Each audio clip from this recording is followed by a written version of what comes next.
Hello and welcome back to Pathfinder. My name is Philip, and I'm here to talk about Pathfinder 2nd Edition. This is part of a series I'm producing covering the various deities, factions, and NPCs in the Pathfinder role-playing game and its setting, the world of Golarion. This is my first deity video since November of last year, and I've been spending way too much time talking about wizards on this channel lately. As an engineer IRL, I feel compelled to step away from the world of magic and into the world of science. Therefore, today I'll be hopping back into a discussion of Pathfinder's gods with one of my personal favorite entries in the Golarion pantheon, Brigh, the goddess of clockwork, constructs, and invention. Before that, though, if you enjoy this video and want to hear more Pathfinder lore, consider subscribing or commenting below. With that out of the way, let's move on to the rundown. Brigh is the Whisper in Bronze, a minor goddess of clockwork and invention with interests in innovation, alchemy, crafting, and constructs. She also has a special affection for sentient constructs. Patient and methodical, Brigh is a focused and highly specialized deity, whose faith holds little appeal to potential followers outside of tinkers, inventors, gunsmiths, and alchemists. For this reason, her faith is relatively narrowly spread over Golarion, and is mostly found only in large urban centers in the Inner Sea region. Brigh teaches her followers to embrace a curious worldview, and encourages experimentation and hard work among her faithful. Though she is often seen as a cold and calculating goddess, she does feel passionately about her areas of concern, and the abuse of constructs in particular has been known to spark her fury. Outside of this particular area of concern, Brigh generally tries to maintain a neutral relationship with other gods. Brigh typically presents herself in one of two ways to her followers. The most well-known of these, and the one commonly depicted in Paizo's official art, is that of a trim humanoid woman constructed from clockwork.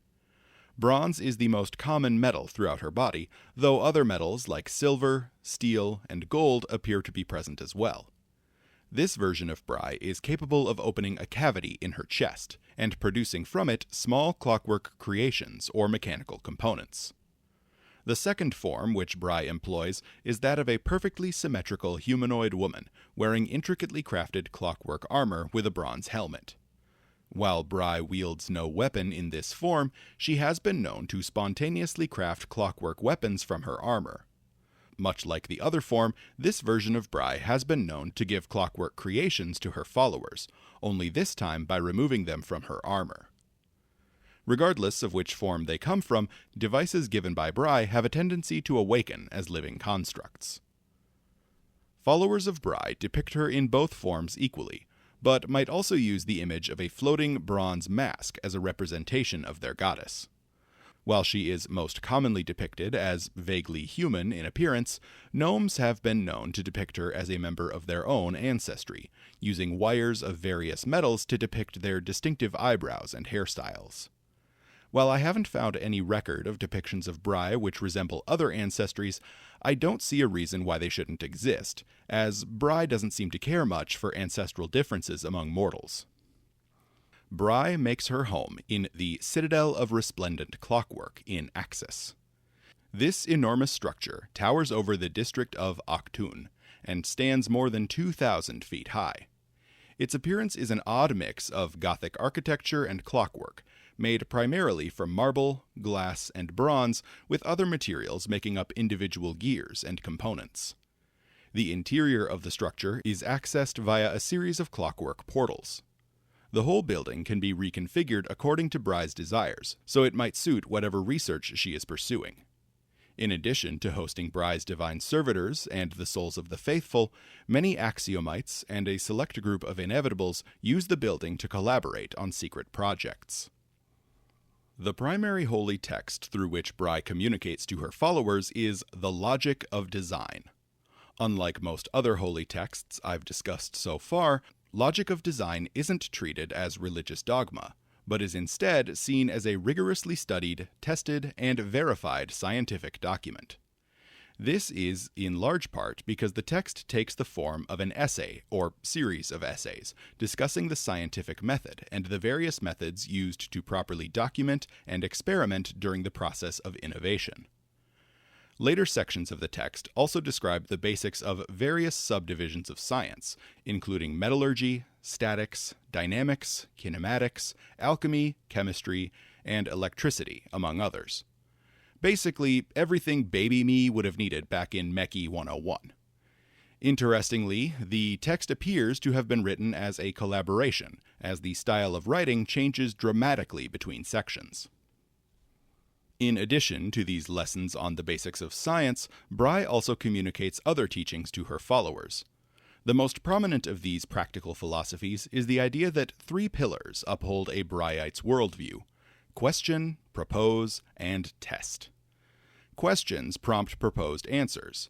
These answers must be tested to be proven valid, and the results of these tests, in turn, produce new questions. Brigh also teaches that knowledge is intended to be shared, not hoarded. Followers are expected to document their research thoroughly, so others might learn from their work. Collaboration is expected from all followers, even if it involves a follower handing work off to others, knowingly or unknowingly, to continue their efforts. This does not, however, force followers to make their work public without safeguards against misuse. Followers are allowed to abandon lines of research that they feel are too dangerous, but are broadly forbidden from completely destroying their notes. Those who do decide to abandon their research are then expected to share why they made that decision, and what risks and dangers they were trying to avoid.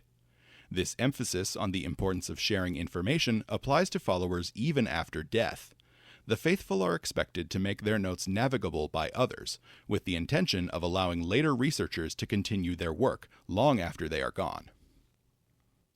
Outside of her teachings directly related to science and discovery, Brigh also teaches that mechanical or scientific creations are a follower's pride and joy. Followers are expected to treat their mechanisms and inventions as extensions of themselves, and in some way as their children. For this reason, Brigh does not actively encourage marriage or procreation among her followers, though she also does not forbid it. Brigh even takes this value of mechanical creations a step further. She treats mechanical constructs as independent beings, especially those which are sentient or sapient. She teaches her followers to defend constructs from mistreatment or abuse, and also to protect innocent people from constructs which are out of control or rampaging. Anyone who abuses a construct can expect Brigh's swift retribution, or at least a brief and violent visit from her followers. Speaking of these followers, Brighites, as they are called, make for a small and quirky group. Broadly speaking, followers of Brigh tend to be tinkers and scientists.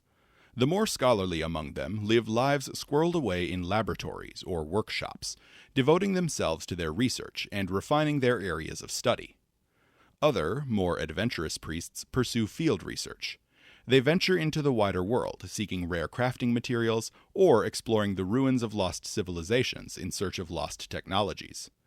Other followers who want a life of travel might become simple clockwork merchants, craftsmen, or toy makers, offering simple but practical gadgets like snares, crossbows, and timekeeping devices to remote communities. Active evangelism is rare among the faithful, even among formal priests, though rare is the follower who is not willing to discuss their areas of interest in detail. Militant priests are also fairly rare, in large part due to Brigh's focus on her own areas of interest and her broadly neutral worldview. Those who do take up arms in service of the faith often spend their time hunting down people who abuse constructs, or capturing and reprogramming rogue constructs so they might live a peaceful life. They might also hunt down fraudsters or charlatans who take advantage of the ignorant with junk science or snake oils. In places like Alkenstar or Numeria, however, the faith is widespread enough and the environment is dangerous enough that Brighites will frequently be trained, at least in a small way, for battle. Followers of Brigh tend to isolate themselves from others. They are often obsessed with their work, and might, intentionally or not, ignore things like friendships, sleep, or meals. Many rely on spouses or assistants to keep them on a healthy schedule, though others simply make heavy use of stimulants like caffeine to fuel their long and hyper-focused working sessions. This social isolation and compulsive focus is often colloquially referred to as being married to the whisper. Still, collaboration is a major aspect of the Whisper in Bronze teachings, and many followers feel a responsibility to put their intellect and training to good use for their community. This might manifest as large public works projects like water filtration or purification systems, or the construction of defensive works like ballista to repel a potential dragon attack. These followers might be seen as odd by their neighbors, but are far more likely to earn their respect and affection than the isolated inventor types. Temples to Brigh are relatively rare on Golarion, due to her status as a minor goddess with a highly specific portfolio. Where temples do exist, they generally function as laboratories and workshops, with plenty of space set aside for workstations. Priests and members of the faith are generally welcome to work on their experimentation within the temple, though the proper considerations must always be given to safety. In addition to spaces set aside for tinkering, many temples feature attached shops where the goods produced within might be sold to the public. Some temples even have large-scale trade agreements, which necessitate the construction of warehouse space to ship out bulk orders of constructed goods. The funds from these sales support further experimentation and the acquisition of rare or expensive materials. In larger cities like Absalom or Alkenstar, wealthy patrons might support the most well-known temples, or even specific inventors. Visually speaking, temples often involve large displays of clockwork gears or other mechanical decorations which serve both practical and aesthetic purposes. Worship services in temples to Brigh involve the recitation of scientific principles and mathematical formulae. When music is used, it is typically produced by a combination of bells and clockwork music boxes created by the faithful. Ceremonial tools are often used to conduct sacred rites, and these might be performed in the presence of a clockwork shell, intended to serve as a representation of Brigh. When offerings are made, they typically consist of crafting materials, or tools which have served their masters faithfully over a long career. The high priest or priestess at a temple is called either the High Clock Father or High Clock Mother, and they are typically the most learned and intelligent of a temple's staff. Shrines to Brigh are far more common than temples, as they are often placed in workshops and laboratories all throughout the Inner Sea region. These shrines are generally simple, with a plain altar situated beneath a bronze mask crafted to resemble Brigh's face. Tinkerers and inventors might offer prayers of thanks or material donations to their goddess at such sites, though followers who are struggling with a specific creation might also leave a failed prototype at these shrines, in the hope that a more skilled artisan might perfect the mechanism down the line. On Golarion, the largest and most prominent temples to Brigh exist in Alkenstar and Absalom. In Alkenstar City, the High Clock Mother Athenth Lanilar directs the work of her priests as they collaborate with the priests of Abadar to produce the city's whisper sheets. These documents serve as newspapers, but also use probability and meteorology to predict the frequent mana storms which hit the city and throw off local spellcasting. In Absalom, two facilities, the Clockwork Cathedral and the Gallery of Innovation, frequently collaborate on the development of clockwork and constructs. The Gallery of Innovation is the official temple of Brigh in the city, and is more publicly available. The Clockwork Cathedral, meanwhile, is a secretive and privately managed research facility, though many Brighites attend. Notably, smaller temples to Brigh also exist in Druma, Numeria, the Mana Wastes, Dongon Hold, and Nex. History and Legends. Brigh is a deity whose origins are contested among her faithful, and the goddess herself has done little to provide clarity on the issue. Two major theories exist among the priesthood of Brigh regarding her origin. Neither one appears to be considered heretical, and different priests appear to preach both versions of the origin story. The first of these theories claims that the Whisper in Bronze began not as a naturally formed being, but as a construct. This version of the story involves Brigh attaining a spark of life, allowing her to feel emotion and imbuing her with free will. This eventually led to a spark of divinity, and Brigh's ascension to deific status. This version of Brigh's origin serves to explain her devotion to intelligent constructs, but might also alienate her from mortal followers. Interestingly, I can find no explanation of who or what might have created Brigh in this creation myth. The other theory among Brigh's clergy teaches that Brigh was originally a mortal woman. In this version of the story, she was a prodigious student of the alchemical and clockwork arts, and was obsessed with the merging of the biological and mechanical aspects of science. She worked for decades in isolation, discovering and perfecting the means of integrating clockwork into her own body. As her studies progressed, she continued to perfect her form, increasing her physical and mental capabilities until she ascended to divinity. Followers who adhere to this theory draw parallels between the pursuits of perfection of Irori and Brigh, using the famous example of the Master of Masters to explain an aspect of Brigh's ascension. While critics of this theory might cite a complete lack of any records for such a mortal student or scholar in the various ancient clockwork academies and cultures across Golarion, adherents can easily counter by claiming that Brigh merely abandoned her mortal name as one aspect of her pursuit of perfection. It's worth noting that both versions of Brigh's origin story might be backed up by the ways she presents herself to her followers. Beyond the conflicting stories about her origin, few legends about specific actions taken by Brigh exist, or at least they haven't been published by Paizo. Brigh's relative neutrality in conflicts among the gods, which I'll touch on in a minute, likely contributed to this lack of legends. Relationships. Broadly speaking, Brigh largely maintains a neutral stance with other deities, as she sees cooperation with others as one of the major drivers of innovation and invention throughout the Great Beyond. She does have a few specific allies and enemies, but she largely tries to keep herself neutral in the conflicts between the gods. This neutrality passes down to her followers, and she makes vanishingly few rules about those with whom her followers can collaborate or interact. Brigh's closest friendship is with Shelyn, the goddess of love, art, and beauty. Though their areas of concern have little overlap on paper, both goddesses encourage creativity, hard work, and practice on the part of their followers, and see invention and art as two sides of the same coin. Brigh is also on very good terms with Abadar, the god of civilization and trade. Abadar sees Brigh's industriousness and innovation as key to the development of organized and advanced societies. Brigh is also known to collaborate closely with her allies Barnaroll and Eldas, a pair of imperial lords.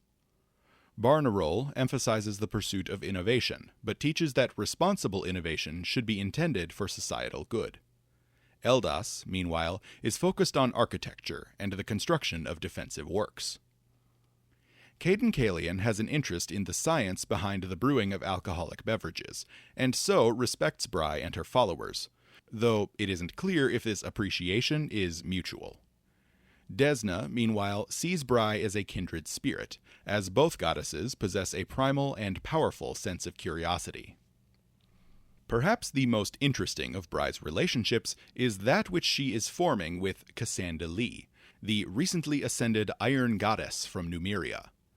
Though Cassandra Lee is a very new addition to the panoply of Golarion's gods, she and Brigh have substantial areas of overlapping interest. Both goddesses advocate for close interaction and cooperation between organic and inorganic life, while also encouraging invention and scientific development.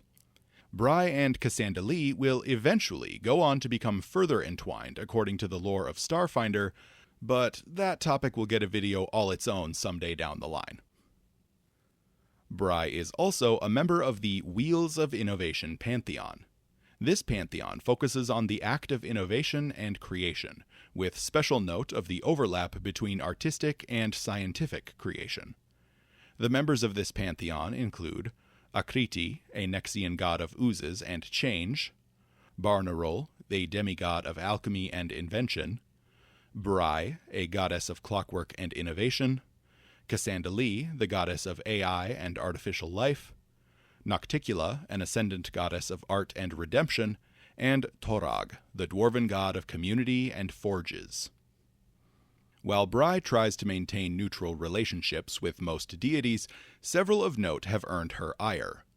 Rovagug is the premier example of this, as his emphasis on total unrelenting destruction leaves no room for creation or innovation. As such, Brigh despises the rough beast and actively opposes his efforts. Lesser deities of total destruction, like the Demon Lords, Clipoth Lords, or Daemon Harbingers, likely also displease her, though I couldn't find a source which stated this outright. Though Brigh herself is willing to work with Asmodeus on occasion due to his legalistic and orderly worldview, the same cannot be said of her followers. Brighites are often hunted in places like Cheliax and Nidal, since their desire to spread knowledge conflicts with the repressive nature of these regimes. At some point in the distant past, Norgorber and Brigh had collaborated on projects relating to the field of alchemical research. This likely involved Norgorber's aspect of Blackfingers, the Lord of Poisons and Alchemy. Norgorber, however, proved unwilling to share the results of their combined efforts with the broader world, resulting in a falling out between the two deities. Since then, agents of Norgorber have been known to assassinate researchers in the fields of alchemy and medicine, restricting the advancement of these fields on Golarion. This flies in the face of Brigh's teachings, and contributes to an ongoing animosity between the two faiths. For players who might be interested in playing characters who follow Brigh, here are a few useful details. For those using the alignment rules, Brigh is true neutral, and will accept clerics of any neutral alignment. Her edicts are to craft new creations, to pay attention to details, and to share achievements. Conversely, to carelessly destroy others' creations or research, to enslave intelligent constructs, to abuse constructs, or to refuse to acknowledge or learn from mistakes are all anathema to Brigh. Her holy symbol is a feminine mask with a rune or other symbol engraved on her forehead. It is typically constructed from bronze, though other metals or even ceramics are often used as well. Brigh's domains are creation, knowledge, metal, and time, though she also has the alternate domains of earth and fire. Her divine font is heal or harm, and followers can choose either holy or unholy sanctification, but are not required to do so.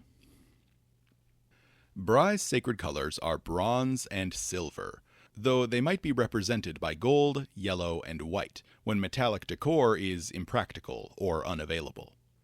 Instead of draping themselves in these colors, however, followers of Brigh tend toward a more utilitarian appearance. They typically dress in workman's clothing, emphasizing durable, protective clothing intended for use in a smithy or laboratory. Leather gloves, boots, aprons, or long coats are all common articles of clothing among the faithful, as are large protective goggles. More specialized craftsmen might favor other types of protective equipment, depending on their profession.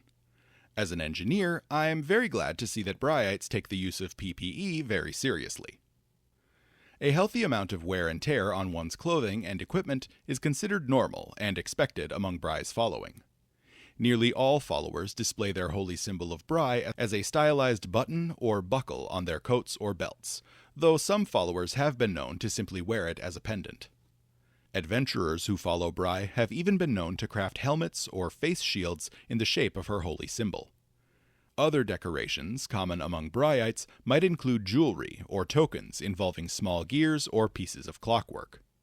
Additionally, badges or awards representing scholarly achievement or involvement in specific projects or fields of study are sometimes displayed with pride. Brighites are also known to carry miniaturized versions of tools of their chosen trade when they travel afield. These small tools are intended to serve ritual purposes during daily prayers, and stand in for the followers' normal tools when such equipment might not be practically available. Brigh's sacred weapon is the Light Hammer, which is interpreted both as a tool of creation and a weapon for destruction and defense. I haven't found any discussion of specific fighting styles practiced among the faithful, though followers of Brigh might be expected to have a degree of familiarity with constructs and how they could be defeated. Followers of Brigh might also favor weapons which the wielder has either designed themselves or which involve a degree of mechanical maintenance or refinement. This might include any and all firearms or combination weapons, especially those presented in guns and gears. Alchemical bombs and other alchemical items are also regularly employed by Brighites, and I imagine that traps and snares of the wielder's own design and creation hold a similar appeal. Brigh's favored animal is the termite, a creature appreciated for its constructive tendencies, in the sense that it constructs its own home. While some followers might employ termites as familiars, just as many might make use of artificially constructed familiars or companions. These might include the clockwork, homunculus, or poppet-specific familiars. At the same time, any familiar with the constructed familiar ability might fit this role as well. Additionally, the construct companion rules from Guns and Gears allow for PCs to employ a constructed creature in place of an animal companion. The Church of Brigh historically has been populated by clerics, with cloistered clerics focusing on preaching and laboratory research, and war priests and potentially even battle heralds serving as field testers and explorers. Vindicator Rangers and Avenger Rogues also have a place in the church hierarchy, and typically serve as hunters of rogue constructs, or punishers of those who mistreat constructs. Inventors and alchemists are common among the faithful, and I suspect that they can attain positions of power within the church. I couldn't find confirmation of this, but that might be due to the newness of these classes, especially the inventor, relative to the sources of lore surrounding Brigh. I also suspect that gunslingers who craft their own guns and ammunition are common and valued among the faithful. Archetypes which might appeal to followers of Brigh include the trapsmith, the fireworks technician, the vehicle mechanic, the artillerist, the Stirling dynamo, the demolitionist, and the trick driver. Additionally, if you are willing to look at some third-party content, the alchemical instinct barbarian, the horizon spell shell magus, or the mechanism of the otherworldly witch, as presented by Team Plus on Pathfinder Infinite, might all be great picks for followers of Brigh. While Brigh's faith is only narrowly spread on Golarion in the Age of Lost Omens, it is prominent in locations like Alkenstar, Absalom, and Numeria, all places which play host to a wide variety of ancestries and cultures. As such, many ancestries beyond those which I've detailed here might be found among her followers. Humans, including Dromar and Ayuvarin, make up the majority of Brigh's faithful, though gnomes, with their boundless curiosity, also find her teachings particularly appealing, and make up a large minority. Goblins might feel a similar draw to her faith, given their tendency to invent powerful weapons and tools with little in the way of materials.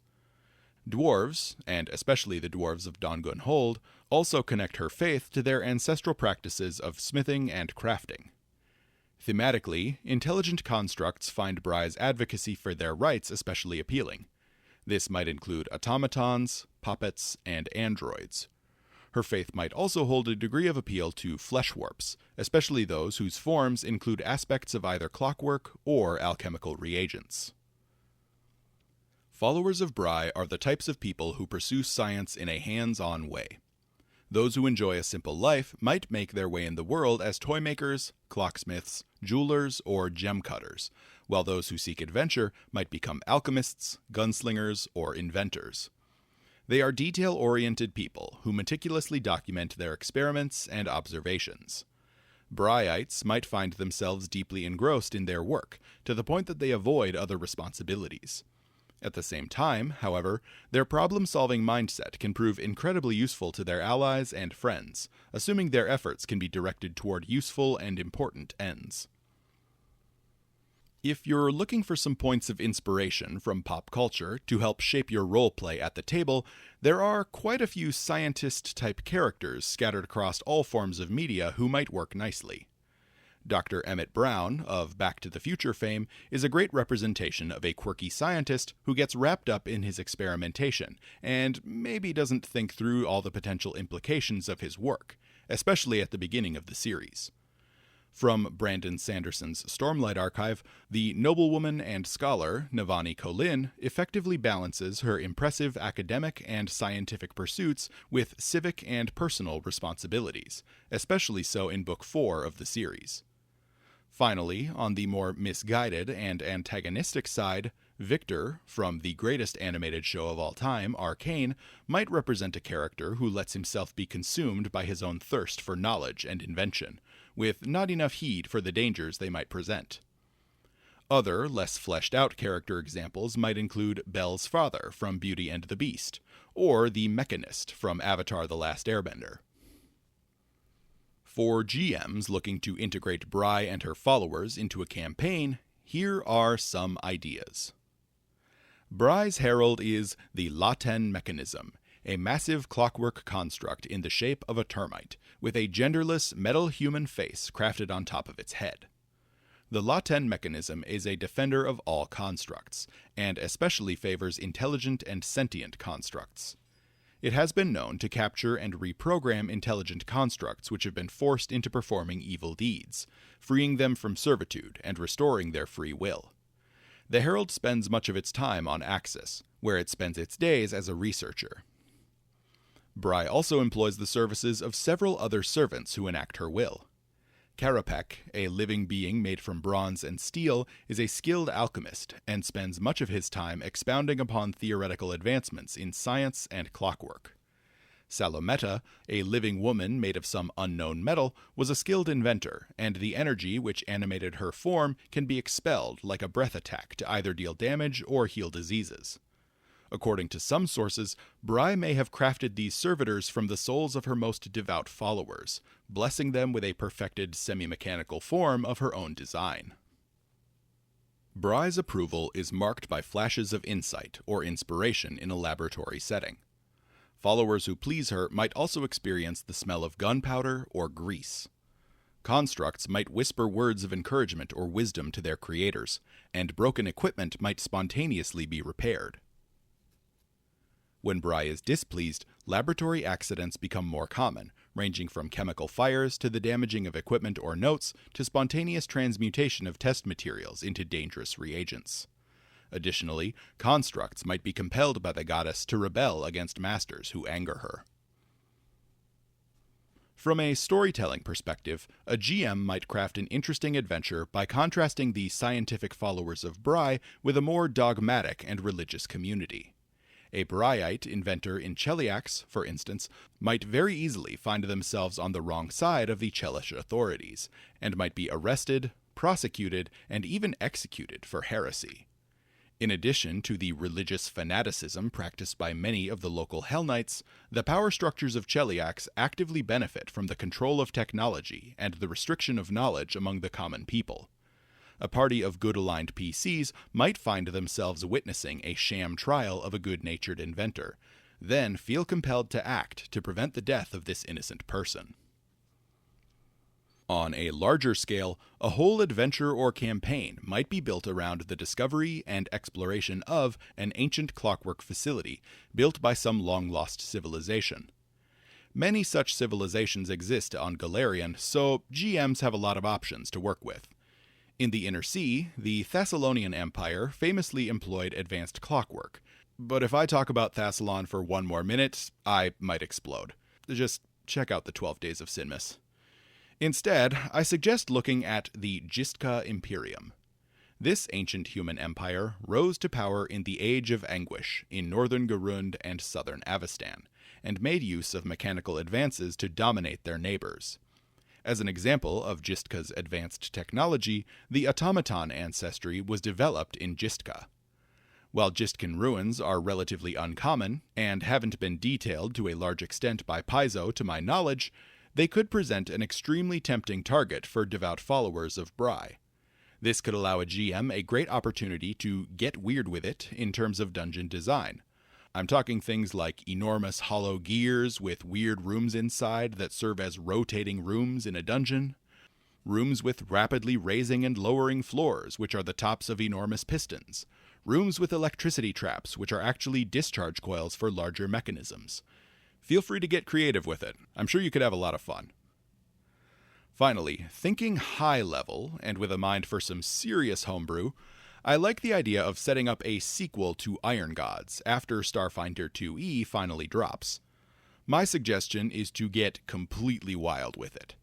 Picture this. Part of the world wound reopens, and the demonic horde immediately charges south into Numeria, where they join forces with the remnants of the Technic League. The Crusaders of Mendev and the Khelids of Numeria must then band together with the churches of Brigh and Cassandali to drive back the laser-equipped demonic forces. You've got some Doom 2016 and some Mad Max Fury Road. Two great tastes that taste great together. Like I said, this is some serious homebrew, but I think it has a lot of narrative potential. Sources and additional reading. For those of you who are looking for some additional reading on the subject of Brigh, the following were my sources for this video. 2 major articles have been published on Brigh, one in Pathfinder campaign setting Inner Sea Faiths, and the other in Pathfinder Adventure Path Iron Gods, Book 3, Lords of Rust. These 2 articles cover a lot of the same information, and one very clearly served as the inspiration or reference for the other. Lords of Rust also details a small temple to Brigh, as well as a significant NPC who is a cleric of Brigh. Minor entries on Brigh also exist in Lost Omens Divine Mysteries, Lost Omens Gods and Magic, and Pathfinder campaign setting Inner Sea Gods. Lost Omens Impossible Lands and the Outlaws of Alkenstar Adventure Path both describe Alkenstar City in detail, and the ways in which the Church of Brigh interacts with the city. Lost Omens Absalom also provides information on both the Clockwork Cathedral and the Gallery of Innovation. So, that's it. That's Brigh, the Whisper in Bronze, and the Mistress of Clockwork and Innovation. I quite enjoy her as a smaller aspect of the world, especially since she has a few specific locales where her faith is the dominant power, despite its narrow appeal. I think she fills a nice role in the Golarion story and the broader pantheon, and her followers fill a mostly empty niche in the storytelling space of the Inner Sea region. I might be a bit biased because of my career in real life, but Tinkers and Engineers hold a special place in my heart in regards to fantasy fiction, so I appreciate that Brigh is there on Golarion to give them a little representation on the divine stage. Next month, I'll be kicking things off with a look at the Curtain Call Adventure Path.